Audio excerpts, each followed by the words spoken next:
individu yang berbeda. Tapi kemudian apa yang terjadi? Dia menggabungkan kebenaran ini, jadi Kejadian 1 ayat 27 dengan Kejadian 2 ayat 24. Bahwa seorang laki-laki meninggalkan orang tuanya dan dipersatukan dengan istrinya, sehingga keduanya menjadi satu daging. Konsep kesatuan inilah yang menjadi dasar penegasan Yesus terhadap ikatan pernikahan. Apa yang Allah telah persatukan, janganlah diceraikan manusia. Janganlah manusia golongan Syamai maupun Hillel ini yang fokusnya, kitab Ulangan fokusnya supaya wanita itu hak-haknya dilindungi. Tapi mereka bilang, oke, mari kita lihat.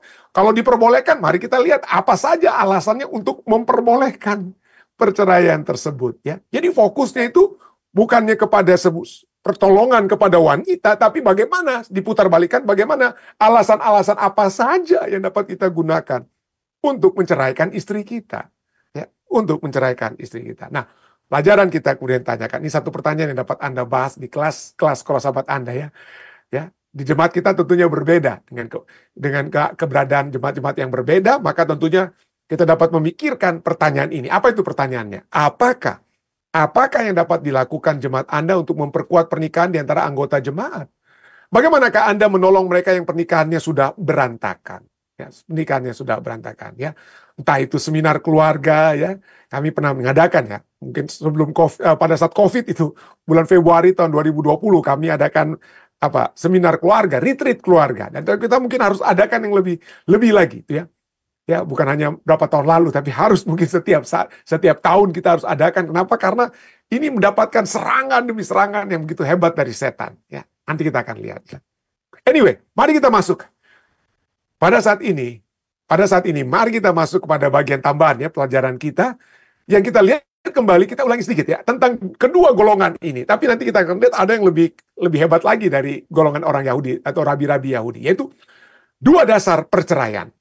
Mulai dengan dua dasar perceraian dan apakah ini kehendak Tuhan ya, dan bagaimana kita dapat menghindari menurut pelajaran yang dapat kita pelajari ya, dari apa yang firman Tuhan katakan. Jadi bagi golongan Syamai, alasan perceraian itu tidak sembarangan. Hanya diperbolehkan jika bisa memberikan keturunan,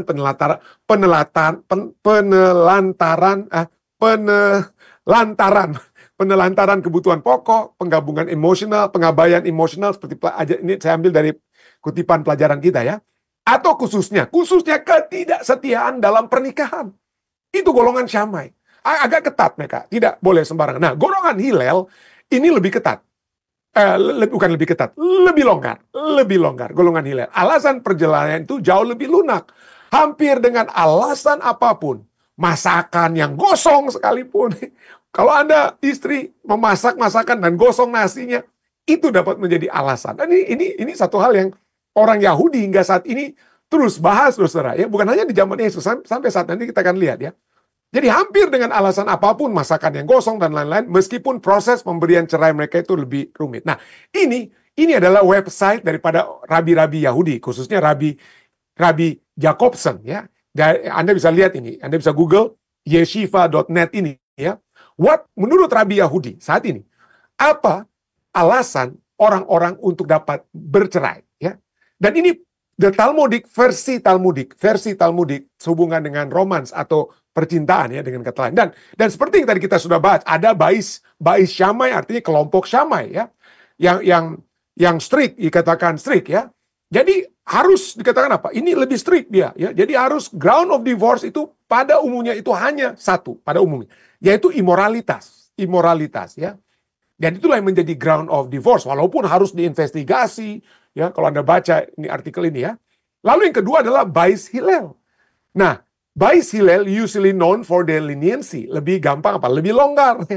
That divorce is permitted, pernikahan itu diperbolehkan even if she burns his dish. Kalau Anda salah masak ya, gosong makanannya, itu istri dapat diceraikan menurut Rabi Hillel tersebut. Lalu yang lebih parah lagi itu Rabi Akiva. Ini orang Yahudi sendiri yang bilang ya. Ada Syamai, ada Hillel. Nah, Akiva inilah yang mungkin ya menurut pelajaran sekolah sahabat kita ya sudah digabungkan dengan Hillel itu. Tapi Rabi Akiva ini lebih ramai lagi. Apa yang dapat kita lihat? Nah, comes Rabi Akiva. Datanglah Rabi Akiva. Dia memiliki seorang istri yang bernama Rachel. Rahel. Dan dia sangat apa? Dia sangat mengabdi, yang menunjukkan terima kasihnya kepada Rahel itu yang sangat melegenda. Jadi sudah jadi legenda bagi orang-orang Yahudi. Tetapi dia yang sangat menghormati istrinya berkata apa? Apa ajarannya? Dia katakan apa? Even if a man find a more beautiful woman, he may divorce his wife. Rabi ini, dia kehidupannya dia sangat mencintai istrinya, tidak pernah bercerai, tapi dia mengajarkan, kalau kalian mau bercerai, silakan. Kalau kalian menemukan seorang wanita yang lebih cantik dari istri Anda, silakan apa? Silakan bercerai. Loh, kok berani sekali ini? Kok ngomongnya seperti begitu ya? Ini Rabi Akiva ini ya. Seperti Rabi Hillel yang. Nah, kenapa? Karena kedua pandangan ini, kedua dasar perceraian ini dengan pola berpikir itu mereka ambil dari kitab Ulangan 24 ayat 1. Dan khususnya dari dua kata. Nanti kita akan lihat, yang saya sudah buat tanda merahnya. Oke? Ulangan 24 ayat 1 katakan, apabila seseorang mengambil seorang perempuan dan menjadi suaminya, dan jika kemudian ia tidak menyukai lagi perempuan itu, sebab didapatinya yang tidak senonoh padanya, lalu ia menulis surat cerai dan menyerahkan ke tangan perempuan itu, sesudah itu menyuruh dia pergi dari rumahnya. Jadi di sini yang proteksi kepada wanita. Jadi ada proteksinya itu adanya apa? Surat cerai. Adanya surat apa? Surat cerai. Sebenarnya ini surat proteksi. Itu tidak dibiarkan begitu saja. Wanita yang sudah apa? Yang sudah melakukan tindakan yang tidak senonoh tersebut. Jadi ada surat cerai yang menyatakan ada hak-hak hukum yang masih tetap dimiliki walaupun wanita itu sudah berbuat tidak senonoh. Kenapa? Karena kebudayaan di zaman Israel pada saat itu, kalau Anda bersinah, wanita yang bersinah, ya, itu hukumannya itu mati, saudara. Ya. Hukumannya itu mati. Ya. Bukan diperceraikan. Jadi sesungguhnya firman Tuhan ini membantu supaya wanita yang bahkan sudah bersalah sekalipun itu tidak harus mati seperti orang lain. Nah, itulah sebabnya kita dapat katakan pada saat Yusuf Yusuf di istri Potifar mencoba untuk membujuk Yusuf membujuk Yusuf. Lalu apa yang terjadi? Dia berteriak, ini dia berteriak bahkan kepada suaminya, kepada Potifar, ini kamu punya budak nih dari tanah Kanaan ini, dia mencoba untuk memperkosa aku. Marah kan si Potifar, tapi tidak dibilang marahnya kepada siapa. Kalau kita lihat, marahnya itu justru kepada mungkin keadaan kenapa ini. Dan juga mungkin dia marah juga dengan istrinya, karena dia tahu istrinya model yang bagaimana ya, istrinya Potifar itu. Potifar tahu. Kenapa saya katakan demikian? Karena Yusuf itu dimasukkan ke dalam penjara. Kalau Yusuf itu betul-betul bersalah, Yusuf itu digantung atau dipenggal kepalanya, saudara. Tapi tidak demikian, kan? Jadi penulisan surat cerai ini justru untuk memproteksi wanita yang apa? Berbuat tidak senonoh, gantinya mereka mati, ya mereka hanya apa? Diceraikan. Nah, itulah the spirit of this text ya, untuk membantu wanita supaya mereka tidak mati lah dengan kata lain. Ya. Kenapa? Karena di zaman itu kalau laki-laki yang bersinah nggak apa-apa. Laki-laki bersinah nggak apa-apa, nggak ada hukuman mati. Perempuan bersinah, perempuannya dihukum mati. Tapi di sini jangan dihukum mati. Ceraikan saja. Itulah firman Tuhan ya, yang membantu wanita. Tapi masalahnya dengan kedua kelompok orang Yahudi ini masalahnya. Dari kata tidak senonoh, bahasa Inggrisnya some uncleanness, sesuatu yang tidak senonoh, yang tidak bersih atau tidak senonoh. Nah, ada dua kata di sini. Yes. Bahasa Indonesianya boleh dikatakan sudah tidak senonoh ya. Sudah bukan letterlek ya, bukan letterlek. Kenapa? Kalau letterleknya atau literalnya ya, harfiahnya itu ada dua kata. Yaitu kata erwat dalam bahasa Ibrani. Erwat artinya uncleanness. Jadi sebenarnya kata erwat itu sudah satu kata bahasa Indonesia itu sebenarnya hanya dari satu kata Ibrani. Erwat tidak senonoh, uncleanness, tidak bersih, tidak kotor. Nah, kata erwat ini dari kata erwat itu dari kata akar katanya itu erwah. Ya, erwah. Erwah artinya apa? Ketelanjangan atau daerah apa? genital. Bahasa Arabnya mungkin aurat, ya. Bahasa Ibraninya erwah. Bahasa Arab aurat. Jadi bicara tentang aurat, ya. Jadi itulah ketidaksenonoan ada itu berbicara tentang genital area dari kata erwah yang artinya ketelanjangan atau daerah genital. Nah, kata yang kedua itu adalah erwat davar kalau disatukan, ya. Davar. Jadi ada kata tidak senonoh itu berasal dari dua kata bahasa Ibrani. Yang pertama adalah yang muncul pertama itu adalah erwat, lalu kemudian kata erwat davar atau davar, ya. Nah, davar ini berarti apa? Davar bisa berarti word atau kata, bisa berarti something atau matter. Matter itu dapat berarti bukan materi saja, tapi what does it matter? Apakah itu ada masalahnya? What is the matter? Kalau bahasa Inggris, ya. What is the matter? Apa masalahnya? Jadi matter itu berarti juga masalah, ya, materi atau masalah. Jadi kata erwat davar ini adalah masalah ketelanjangan. Masalah ketelanjangan. Jadi ingat erwat davar, masalah ketelanjangan. Nah, penekanan orang daripada Syama yang ketat, orang Syama yang ketat ini hanya menekankan kata erwat, yaitu ketelanjangan atau erwah atau aurat, ya. Aurat, ya, erwat, ketelanjangan. Itulah menyebabkan mereka itu hanya bicara tentang fokusnya kepada ketelanjangan. Persinahan itu hanya karena apa? Adanya yang telanjang, ya, atau dasar perceraian itu adalah karena adanya yang ada persinahan, ada yang wanita yang apa? Menjadi telanjang, katanya, tidak senonoh, ya. Menunjukkan auratnya dengan kata lain, menunjukkan auratnya. Jadi itulah kelompok Syamai, dia fokus kata apa? Erwat. Nah, kelompok Hillel yang longgar itu menekankan kata davar. Davar artinya matter atau word atau masalah. Jadi perceraian dapat terjadi dengan masalah. Jadi mestinya masalah ketelanjangan, tapi Syamai hanya bicara tentang ketelanjangan, sedang golongan Hillel bicara tentang apa? Davarnya, masalahnya. Jadi disinilah penekanan ini menyebabkan orang-orang Hillel yang longgar itu menyatakan bahwa perceraian dapat terjadi dengan masalah apapun. Masalah apapun, ketidakpantasan apapun yang ditemukan oleh suami dari istrinya. Ya.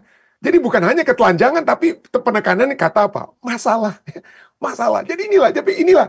Boleh kita bilang, wah apa bedanya? Ya? Nggak masuk akal. Tapi inilah ya, orang-orang Yahudi itu suka berasionalisasi, suka menekankan yang lebih dari yang nggak benar-benar. Tapi itulah mereka, ya. Itulah mereka. Jadi mereka menekankan, oh ini penekanan alih kata ini masalah. Ada banyak masalah yang wanita dapat ciptakan, buat. Dan itulah yang ditekankan. Ya, masalah apa? Wah, gosong makanannya. Masalah apa lagi? Wah, tidak cantik lagi masalahnya. Istri saya tidak cantik lagi. Jadi itulah menjadi masalah. Ya, pemahaman mereka yang menyebabkan jadi masalah. Jadi Yesus tidak mau bertolak belakang dari apa yang kedua kelompok ini bilang. Dia mulai bukan apa? Bukan dari kelompok Syamai ataupun Hillel ini, tapi Yesus apa? Bertanya. Bukan apa yang dibilang oleh Hillel, apa yang dibilang oleh Syamai atau apa yang dibilang oleh Rabi Akiva. Enggak, Yesus enggak. Apa? Perintah Musa kepadamu. Kenapa? Itu yang kita akan lihat. Karena itulah orang Farisi apa tekankan. Jadi jawaban orang Farisi apa? Markus 10. Musa memberi izin untuk menceraikannya dengan membuat apa? Surat cerai. Ya. Nah, berdasarkan apa yang Musa katakan tersebut, yang sangat dihormati oleh orang Farisi. Seperti saya katakan tadi, orang Farisi itu lebih menurut 5 kitab Musa daripada Yesus Kristus. Ya. Mereka lebih menurut atau lebih mengakui otoritas Musa daripada otoritas Kristus. Kristus itu bukan apa-apa bagi mereka. Kristus itu dianggap kecil sekali menurut mereka. Ya, mau coba-coba Yesus, ya. Jadi berdasarkan apa yang Musa katakan, yang sangat dihormati orang Farisi, oke, baru kemudian Yesus berkata dalam Matius 10 ayat 5. Lalu kata Yesus kepada mereka, justru karena ketegaran hatimulah, maka Musa menuliskan perintah ini untuk kamu. Ya, jadi kenapa? Masalah yang dialami oleh orang-orang di zaman Yesus, khususnya kelompok Hillel atau Akiva, ya, juga Syamai juga, ya, adalah ketegaran hati mereka, kekerasan hati mereka, keinginan hati mereka. Inilah yang menjadi sumber apa? Perceraian. Ya. Sumber perceraian itu karena ketegaran hati kita. Saya selalu tekankan dalam acara ibadah kita, bahwa inti dari segala masalah, the heart of the matter, inti daripada segala masalah adalah masalah hati. Inti daripada segala masalah adalah masalah hati. Ya. Hati kita itu semakin apa? Firman Tuhan sudah katakan. Ya. Hati kita menjelang kedatangan Yesus yang kedua kali itu akan apa? Manusia menjelang kedatangan Yesus. Menurut kitab Timotius katakan apa? Akan menjadi pencinta uang. Anak-anak yang apa? Yang berdurhaka kepada orang tua dan lain sebagainya. Cinta uang, cinta diri itu selalu diulang-ulangi. Diulang-ulangi. Cinta diri. Hati kita yang harus kita perhatikan. Kita tidak mau memikirkan hati orang lain. Ya, boro-boro hati teman kerja. Boro-boro hati orang di gereja. Hati istri kita, hati suami kita, hati anak-anak kita, hati orang tua kita. Kita tidak mau perhatikan. Kenapa? Karena kita mau orang memperhatikan hati kita. Bukannya kita memperhatikan hati mereka.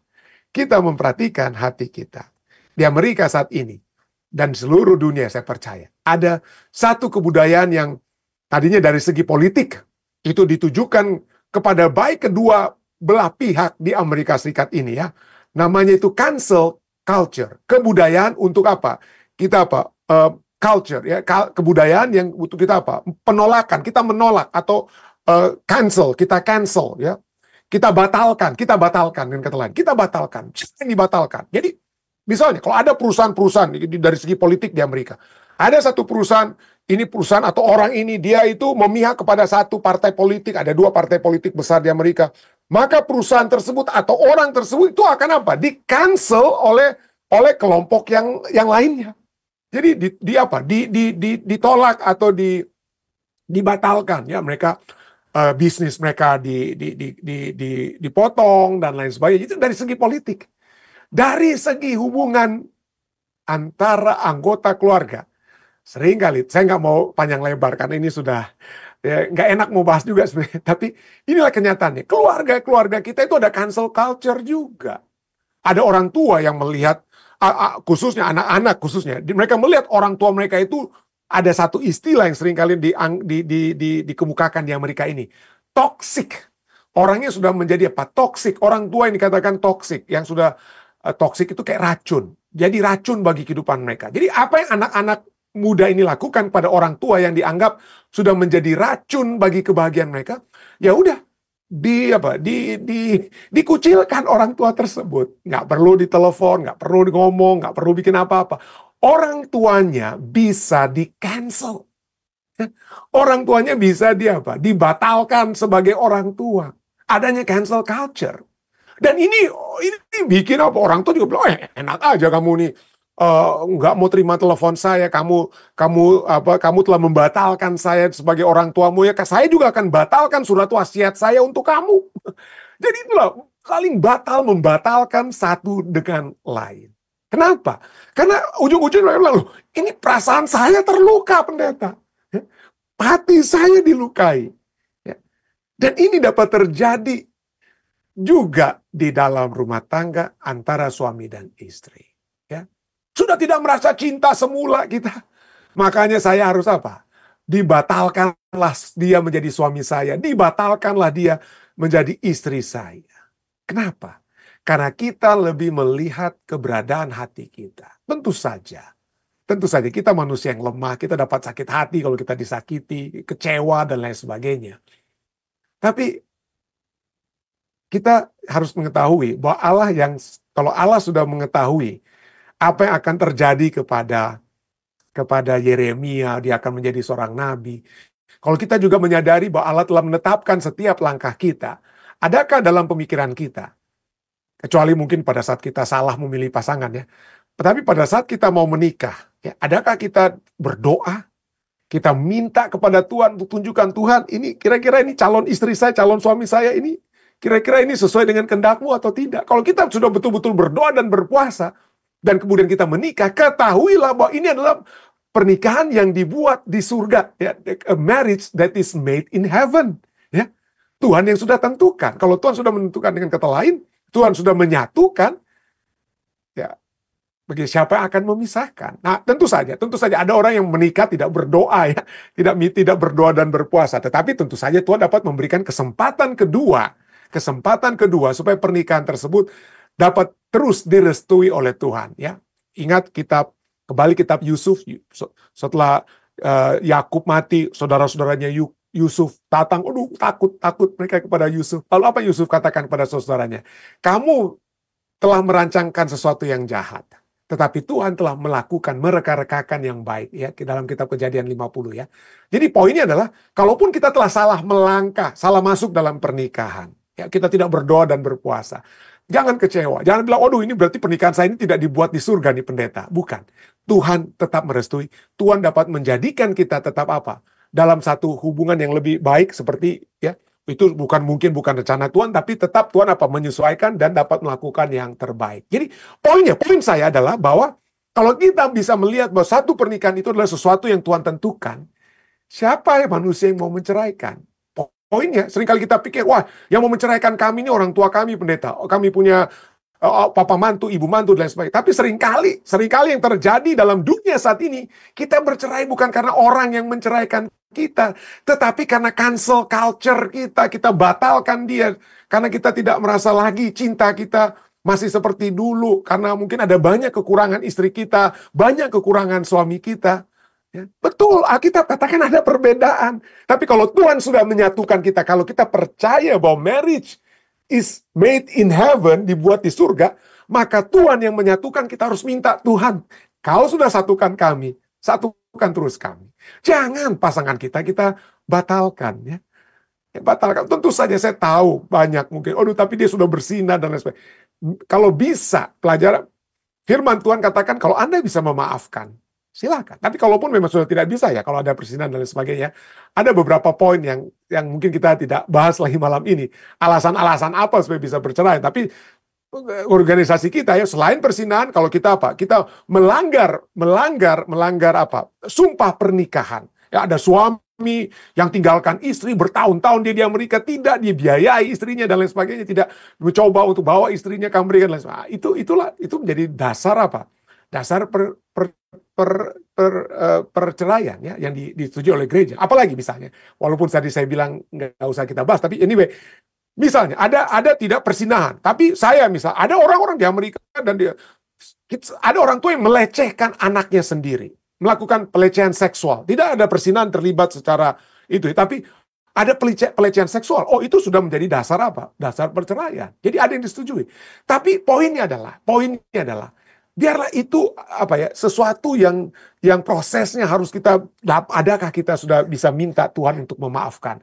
Adakah kita memiliki kerinduan untuk memaafkan dan diperdamaikan satu dengan yang lain? Tapi seringkali kebudayaan kita saat ini adalah kita hanya mementingkan hati kita.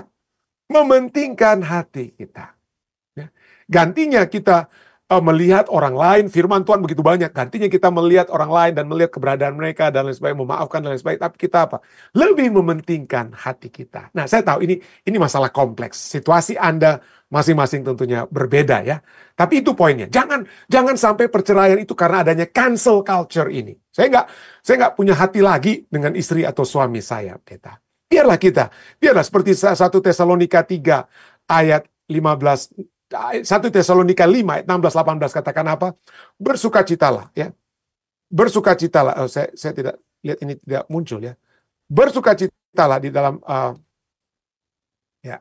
Saya mohon maaf kalau ini tidak muncul. Ya, oke.